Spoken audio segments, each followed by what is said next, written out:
안녕하세요. 저는 올해로 34살이 된 여자입니다. 결혼한 지 1년 만에 지금은 돌아온 싱글이 돼서 새로운 출발을 준비하고 있습니다. 남편과 이혼한 지는 반년 정도 되었고요. 결혼 생활 1년간 스트레스가 이만저만이 아니었는데 이혼 후에 돌아가는 상황이 너무 후련하고 재밌는 데다가 너무 고소해서 그런가 여러분들께도 들려드리고 싶어서 이렇게 사연 한번 보내봤어요. 제가 33세 결혼을 했으니 요즘 같은 시대에 늦었다고 하기도 뭐하지만 빠른 편도 아니었어요. 원체 제가 결혼을 꼭 해야 한다는 생각도 가지고 있지 않아서 하게 되면 하는 거고 말게 되면 마는 거라는 식으로 제 일에 열중하면서 살고 있었습니다. 그렇다고 해서 제가 비혼주의자까지는 아니지만 결혼 자체에 부정적인 생각이 있어서 서둘러서 하고 싶지는 않았습니다. 어찌되었든 평생 남으로 살아온 사람과 가족이 되는 게 결혼인데 여기 올라온 다른 사연들만 몇 개 들어도 알 수 있듯이 가족이 된다는 게 결코 쉬운 일이 아니잖아요. 제가 제 배우자만 좋다고 해서 꼭 행복하리란 보장이 없는 데다가 의견 충돌로 일어나는 스트레스 같은 걸 감당할 자신이 없었어요. 엄마는 그런 저를 보면서 제 생각이 틀렸다고 나이 먹으면 저도 생각이 달라질 거라고 했는데 그런 생각이 한 번도 변한 적은 없었어요. 그런데 제가 한두 살 나이를 더 먹게 되고 나이 먹어가면서 회사 일에 열중하다 보니 점점 꾸미는데도 관심이 떨어지고 하니까 제가 진짜로 결혼을 못하게 되는 건가 싶어 엄마도 안달이 나셨었나 봐요. 어느 날엔가 저한테 아는 사람을 통해서 선자리 비슷한 걸 만들어놨다고 하시며 워낙에 간곡하게 부탁하시길래 한번 져주는 척하면서 그 자리를 나가게 되었어요. 그때 만난 사람이 저의 전남편이었죠. 저도 제가 그렇게 결혼하게 될 거라고는 상상도 못했어요. 결국 안 좋게 끝난 제 결혼에 엄마는 그때 자기가 서두르지 않았으면 적어도 저한테 이혼한 여자라는 딱지가 붙지 않았을 테니 매번 제게 미안하다고 사과를 하시지만 저는 그렇게 크게 신경 쓰지 않습니다. 소개 자리에 나온 사람은 저보다 4살 연하의 남자였습니다. 소개 자리에 나가서야 그 사실을 알게 되었고 저보다 어린 남자라고 제가 부족하다거나 한 것도 아닌데다가 그때도 등 떠밀려 나온 자리다 보니 잘 해보려는 의지가 없어서 그냥 그 자리가 끝나면 정중하게 거절할 요량으로 나갔었어요. 남편과는 간단히 자기소개를 주고받고 대화를 나누는데 당시 남편도 별로 의욕이 없어 보이더라고요. 그때는 막연히 제가 자기보다 나이가 많은 여자라 실망했는가 보다 싶어 기분이 썩 좋지만은 않았는데 사실은 그게 아니었어요. 어쩌다가 그런 대화가 오고 간지는 모르겠는데 그냥 식사가 끝나고 원래 계획했던 대로 남편에게 제가 먼저 말을 걸었어요. 저는 사실 별 생각 없이 나온 자리고 처음부터 거절할 생각으로 나왔다는 이야기를 꺼냈는데 남편도 저와 같은 생각이더라고요. 사실 자기도 결혼 생각은 딱히 없는 사람이고 남편의 부모님이 통사정을 하는 바람에 등 떠밀려 나온 자리라고 말을 하더라고요. 홀어머니의 외동이라서 자꾸 자기의 결혼을 서두르신다며 부담스럽다는 이야기를 꺼내면서 자기는 결혼을 서두르고 싶지 않다는 의사를 확실하게 밝혀왔어요. 어쩌다 보니 서로의 결혼관에 대해서 이야기가 오고 가게 되었는데 저랑 생각도 비슷하고 말도 잘 통해서 식사가 끝나고 근처 카페로 가서 마주 앉아 이런저런 이야기를 나누게 되었습니다. 오히려 식사 자리에서보다 훨씬 많은 대화를 주고받았는데 말도 잘 통하고 생각까지 비슷하니 오히려 선자리에서보다 카페에서 둘이 보낸 시간이 더 선자리처럼 느껴지더라고요. 언젠가부터 자연스럽게 연락을 주고받는 사이가 됐고 회사도 서로 가까운 곳에 있어서 자주 만나게 되었고 자연스럽게 만난 지 6개월이 안 돼서 둘 사이에는 결혼 이야기가 오고 가기 시작했습니다. 저와 비슷한 결혼관을 가지고 있었기에 눈치 보듯이 의무적으로 양가에 효도를 하는 건 싫다던지 결혼을 하게 되면 양가에 얽매이지 않고 둘이서 알콩달콩이 잘 살았으면 좋겠다는 이야기가 오고 가니 이 남자라면 결혼을 해도 되겠다는 생각이 들었어요. 결혼 준비를 하던 과정에서 시어머니 쪽에서 한두 가지씩 불만을 이야기하기 시작했어요. 저는 제 결혼을 진정으로 축하해줄 수 있는 사람만 불러 소규모의 결혼식을 생각하고 있었는데 시어머니 쪽에서 여태 축의금으로 나간 돈이 얼마인 줄 아시냐며 그걸 다 회수하려면 무조건 크게 해야 한다고 성하시더군요. 막상 결혼식에는 그렇게 많은 사람들이 오지 않아서 식사비로 헛돈이 나가기는 했지만 그 정도는 결혼 후 있던 일에 세 발의 피도 되지 않았습니다. 신혼집을 마련할 때도 크고 작은 소동이 있었어요. 결혼 자금으로 쓰려고 모은 돈은 아니지만 아무튼 남편이 준비한 돈보다 제가 준비한 돈이 더 많았어요. 당연히 제가 남편보다 회사 생활도 일찍 시작했고 나이도 더 많았기 때문에 모아둔 돈이 차이가 나는 건 당연하다는 생각이었습니다. 어차피 가족이 될 건데 누가 더 내고 누가 덜 내고 그게 뭐가 중요한가 싶었습니다. 남편이 가진 돈은 4,500 정도였고 나머지는 제가 모은 돈과 대출을 섞어서 준비하게 되었어요. 회사가 서로 가까운지라 경기도권이기는 하지만 회사가 있는 곳까지 대중교통이 잘 되어 있는 아파트를 전세로 들어가기로 했습니다. 비교적 신축인데다가 전세금 2억 정도로 들어갈 수 있는 곳 중에서는 주변 인프라도 잘 되어 있고 해서 내린 결정이었죠. 막상 대출을 받으려니 이자 내는 게 아쉬워 남편 쪽에서 좀 더 지원을 받았으면 했지만 남편은 지금 신세 지면 괜히 나중에 손 벌릴 수도 있고 그렇게 되면 그때 가서 할 말이 없으니 이 부분은 우리가 감내하는 게 어떻겠냐 하더라고요. 시댁이 형편이 넉넉한 곳은 아니라 노후자금이 확실히 마련되지 않은 상황이란 걸 알았기에 그 말이 이해가 가더라고요. 그런데 저희가 들어갈 집 가지고 시어머니 쪽에서 싫은 소리를 하시더라고요. 저희가 알아본 신혼집이 2억이라는 사실이 굉장히 언짢으셨던 것 같습니다. 시댁 근처에 전세 6천짜리 연립을 추천하시면서 이 정도만 해도 아무 지장 없이 살 텐데 이제 막 시작하는 신혼부부가 무슨 30평짜리 신축으로 들어가냐며 노발대발 하시더라고요. 예단을 생략한 이유가 이런 사치를 부리려고 그런 거냐며 성하셨습니다. 돈 한 푼 보태주시지 않았으면서 그런 말을 하시는 게 솔직히 이해가 가지 않았고 저도 철들고 난 후에 주택이나 빌라에서 살아본 적도 없었기 때문에 미안하지만 시어머니 뜻에는 따를 수 없겠다고 남편에게 이야기했더니 그 부분에는 남편이 제 편을 들어주면서 일단락되었습니다. 결혼 전에는 저보다 어리고 시어머니 말에 꿈쩍도 못하는 것 같아서 걱정했는데 그래도 중심 잡을 때는 중심을 잡아주는 것 같아 그 모습이 든든해 보였었어요. 그런 모습은 신혼 초반에는 변하지 않았어요.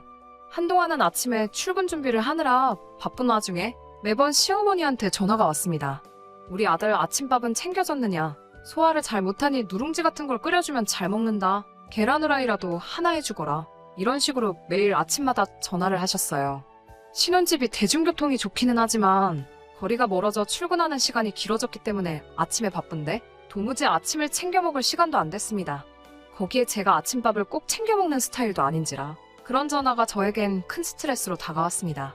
그렇게 아침마다 시어머니 잔소리에 시달리다가 남편에게 아침밥을 먹고 싶으면 너가 알아서 챙겨 먹으라 했더니 그 자리에서 바로 시모에게 전화해 한 소리 하더라고요.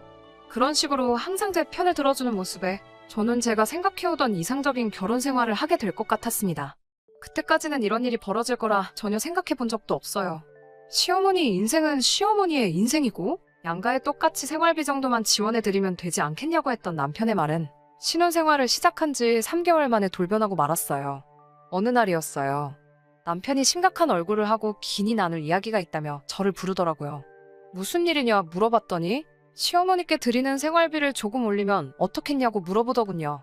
그게 무슨 뜻이냐 물었더니 시어머니가 건강이 안 좋아지셔서 일을 그만두고 싶어 하신다고 하더라고요. 그래도 아직 환갑도 안 넘으셨고 식당 일이긴 해도 멀쩡히 다니시는 직장이 있는데 무작정 그렇게 하라고 할 수는 없잖아요. 어디가 안 좋으시냐 물어봤더니 요즘 눈도 침침하다고 하시고 허리가 아프다고 하신다고 하더라고요. 그 소리를 들으니 조금 그래서 그 나이 때 어르신들은 원래 눈도 침침하고 허리도 안 좋으신 게 당연한 거라고 차라리 일을 조금만 줄이시고 우리가 양가에 달마다 30씩 보내는 생활비를 50씩으로 올리면 서로 공평하지 않겠냐고 대답했지요. 그랬더니 남편이 저에게 너는 어떻게 그렇게 계산적일 수가 있냐고 다른 사람도 아니고 우리 어머니 이야기인데 제가 그렇게 나올 줄은 상상도 못했다고 했습니다. 그래놓고 하는 말이 우리 집은 아버지도 계시고 두 분 다 일을 하고 계시니 솔직히 말하면 시어머니께 더 잘해드려야 하는 게 맞지 않느냐며 굳이 친정에도 생활비를 드릴 필요가 있냐고 화를 냈습니다. 공평하고 말고를 떠나서 저는 이런 식의 의견 충돌이 제가 결혼을 가장 하기 싫었던 이유 중 하나였기 때문에 딱 잘라 그렇게는 해줄 수 없고 이 이야기는 두 번 다시 하지 않겠다고 말하며 제 고집을 꺾지 않았습니다.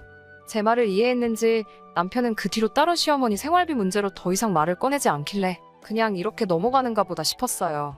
그렇게 한두 달쯤 지났나 봅니다. 남편이 할 이야기가 있다며 퇴근 후에 어디로 오라고 주소를 하나 찍어주더라고요. 위치가 시댁 근처였어서 조금 쎄한 느낌을 받았는데 역시나 그 자리에는 남편과 시어머니가 미리 만나서 저를 기다리고 있었습니다. 무슨 일이냐 물으며 자리에 앉는데 남편은 대뜸 저에게 시어머니 봉양 문제에 대해서 말을 꺼내더라고요. 생활비 정도의 할도리만 한다면 부모 자식의 삶은 각자 따로 사는 삶 아니겠냐며 그동안 제게 해왔던 말들이 무색하게 남편은 이제 어머니가 노쇠하시고 힘에 부처하시니 제가 회사를 그만두고 시어머니를 제가 모시는 게 좋겠다는 이야기를 꺼내더군요. 무슨 소리를 하는가 어이가 없어서 아무 대답도 안 하고 있는데 시어머니가 나서서 하는 말은 더 가관이었습니다. 너네가 신축 아파트 생활도 1년이나 했으면 충분히 한 거라고 허용과 사치는 그만 부리고 이제 지금 살고 있는 그 아파트 전세를 빼서 아예 시댁으로 들어와서 살라고 하더군요. 그러면서 나이가 34시면 이미 노산이라면서 하루라도 빨리 아이를 가져야 하지 않겠냐는 말까지 꺼냈습니다. 전세금을 전부 빼면 제가 5년 정도 일해서 벌 돈이 수중에 생기는 거고 그러면 당장 일을 안 해도 되는 것 아니겠냐고 저를 설득하려 하시더군요. 집도 작아지니 둘이서 하면 집안일도 금방 끝날 것이고 같이 살다가 아이가 생기면 번갈아 가면서 아이를 보면 되니 저한테도 좋은 조건이 아니냐고 했어요. 아직 아이를 가질 생각도 없다는 사실을 말씀드리니 자기가 애를 봐주겠다는데 그게 무슨 말도 안 되는 소리냐고 대본에 대답하시더군요. 아이를 봐주면 제가 시모에게 달마다 200만 원은 줘야 하는데 집안일을 같이 하는 대신 공짜로 봐주는 거라며 저보고 그렇게 계산적인 애가 이런 계산은 왜 이렇게 하질 못하냐고 궁시렁대시더라고요. 그래도 남편의 어머니이니 최대한 정중하게 거절을 하려고 했는데 듣다 하니까 머릿속에서 뚝 하고 이성의 끈이 끊어지는 소리가 들리는 것 같았어요. 곧바로 시어머니에게 한마디 했죠. 그러면 어머님께서 말씀하신 대로 하겠다고 신혼집 전세도 빼고 아이도 최대한 빨리 만들겠다고요. 단 저는 회사도 그만두지 않을 거고 시댁으로 들어갈 생각은 추호도 없다고 말했습니다. 남편이 제 말에 반박을 하면서 그러면 애는 누가 보고 그 비용은 어떻게 감당할 거냐며 어머니가 시키는 대로 하자고 말을 했어요. 저는 남편에게 넌 조용히 있어 하며 손에 들고 있던 물컵을 들어 남편 얼굴에 끼얹어버리고 시어머니 보는 앞에서 따박따박 제가 하고 싶은 말을 했습니다. 전세를 빼면 신혼집에 각자 들인 돈만큼 정확하게 나눠 따로 통장 관리를 할 거고 시댁으로 들어가는 게 아니라 친정으로 들어가는 게 맞다고 말했어요. 친정이 우리 두 사람 회사에서도 더 가깝고 집도 훨씬 더 크고 빈방도 많으니까요. 그리고 아이는 친정엄마가 돌보실 테고 저는 회사를 계속 다닐 수 있으니 그게 더 이득이 아니겠냐고. 그리고 그렇게 되면 친정의 생활비까지 포함해서 한 달에 300씩 드릴 거라고 했죠.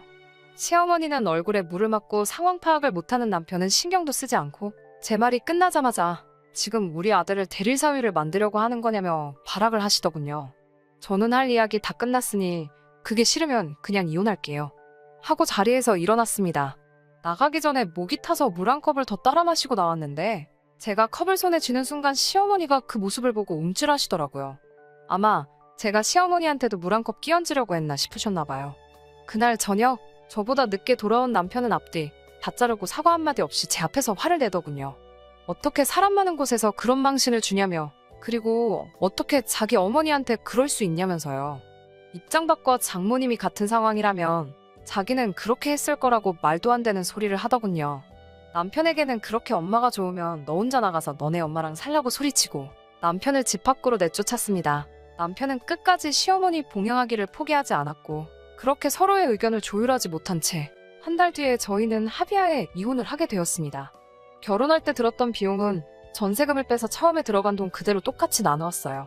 저는 다시 친정으로 들어가게 되었고 그 뒤로는 시댁이나 남편과는 따로 연락을 한 적이 없습니다. 하지만 이렇게 모든 일이 끝이 났다면 제가 이 사연을 보낸 이유가 없겠죠?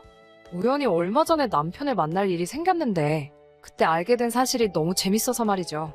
그리고 오늘 제가 이 사연을 보낸 이유이기도 합니다. 평소에 잘 안 차고 다니던 손목시계가 있었는데 아무리 찾아봐도 없더라고요. 잘 생각해보니 신혼집에서 정리할 때 남편의 귀중품을 담아놓은 상자에 넣어놓았던 기억이 퍼뜩 들더라고요. 그냥 잃어버린 셈 칠까도 싶었지만 그러기는 또 싫었습니다. 전 남편에게 단돈 1원도 더 주고 싶지가 않았으니까요. 그날 야근하면서 한참을 고민하다가 퇴근길에 시댁에 들리겠다고 남편에게 연락을 했어요. 지금 그쪽으로 가고 있는 길이니 제 시계를 받아가야겠다고요. 그런데 남편은 시댁이 아닌 처음 보는 주소를 저에게 불러주더라고요. 그 위치는 남편의 회사가 있는 데서 15분 거리도 안 되는 곳이었습니다. 역에서 내려 시장 쪽 골목으로 들어가니 원룸 빌딩이 질비한 곳이 나오더라고요. 한참을 헤매다가 남편에게 전화를 걸었습니다. 남편은 그 수많은 원룸 빌딩 중 한 곳에서 추레한 차림으로 나오더군요.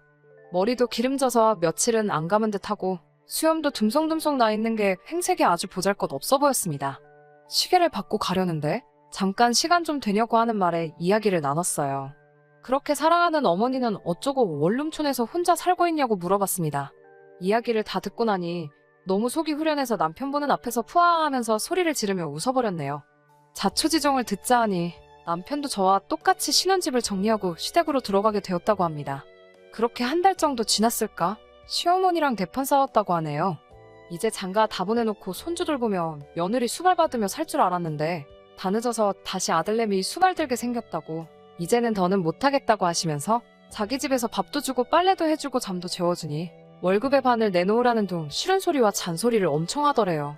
남편도 참다 못해 이렇게 된 게 누구 때문이냐며 서로 책임 문제로 티격태격 하다가 결국 남편은 시어머니 집에서 쫓겨나 버리고 말았다네요. 그제서야 남편은 저한테 진심 어린 사과를 하면서 우리 다시 시작해보면 안 되겠냐며 제 앞에 눈물을 뚝뚝 흘려가면서 들을 가치도 없는 소리를 하더라고요. 모처럼 엄마가 그렇게 좋다고 하길래 엄마 품으로 다시 반품해줬더니 엄마한테 다시 반품당한 기분이 어떠냐고 비아냥댔습니다. 시계를 돌려받은 뒤에 이제 2번 다시는 연락할 일 없으니 너네 엄마랑 알콩달콩 둘이서 재밌게 잘 살려고 말하고 뒤도 안 돌아보고 그 자리를 박차고 나왔습니다. 오는 내내 속이 너무 후련해서 그냥 걷고만 있는데도 웃음이 나더라고요. 아무튼 제 이야기는 여기서 끝입니다. 사람이 겉과 속이 다를 수는 있지만 지키기로 한 약속을 어기는 건 안 된다고 생각해요. 이 사연을 들으시는 분들 중에 아직 결혼을 안 하셨거나 아니면 자식이 결혼을 앞두고 계신 분들에게 제 경험을 토대로 조언 하나 해드리고 싶은 게 있습니다. 아무리 좋아도 남의 집 자식이고 사람은 언제 바뀔지 모르는 거니 결혼 후 1년 정도는 혼인신고를 하지 않는 게 어떨까요? 그러지 못한 저는 이따금씩 후회가 드는 부분이기도 하거든요. 긴 이야기였는데 끝까지 제 이야기 들어주신 분들에게도 너무 감사드립니다. 제 이야기 듣고 다들 힘찬 하루 보내시고요.